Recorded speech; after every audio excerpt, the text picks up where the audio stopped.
ओडिशार केउं अंचल केउं वन्यजंतु देखा मिलती? सिमिलपाल जातीय उद्यान देखा मिलती रेयर मेलानिस्टिक टाइगर दुर्लभ कला बाघ। ता सहित यह एक एलिफेंट रिजर्वेयर, बायोस्फीयर रिजर्वेयर एवं टाइगर रिजर्वेयर मध्य। भितरकनिका जातीय उद्यान देखा मिलती लुणीपाणी कुंभीर एवं विश्व प्रसिद्ध धला कुंभीर। गहिरमथा हेउची विश्वर सबुठारु बड़ अभयारण्य जेउठारे ऑलिव रिडल सामुद्रिक कईच देखा मिलती। चिलिका एशियार सबुठारु बड़ लुणीपाणी ह्रद जेउठारे देखा मिलती इरवाडी डॉल्फिन। नलबणठारे देखा मिलती प्राय 150 प्रजातिर प्रवासी पक्षी। चंदका डांपरारे देखा मिलती वन्य हाथी एवं वज्रकाप्ता।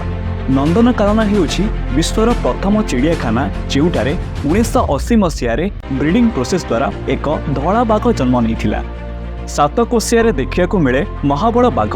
यह एक टाइगर रिजर्वेयर मध्य जेउठिकु सुंदरी बाघुणी एवं महावीर बाघ को अणाଯାଇଥିଲା। टिकरपड़ारे देखा मिले घरियाल कुंभीर। नयागढ़ बैसीपाली महाबल बाघ, हाथी, किंग कोब्रा एवं पाइथन देखा मिलती। किछि मास आगरू एठारे एक रेयर मेलानिस्टिक लियोपार्ड देखा मिलता जहाँकि कुछ स्थान देखा मिले।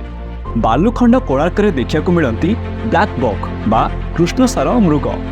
सेहीपरि कुलदीह, लखरी, कोठगढ़, हदगढ़, उषाकोठी, डेम्ब्रीगढ़ एवं कलाशुणी देखा मिलती महाबल बाघ, वन्य हाथी, भालू एवं संबर।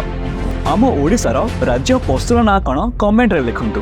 वीडियो को शेयर करी प्रत्येक ओडिया पाखे पहुंचातु। आउ एही भली इनफॉर्मेटिव वीडियो देखिया पाई आम पेज को फॉलो करि नियंतु।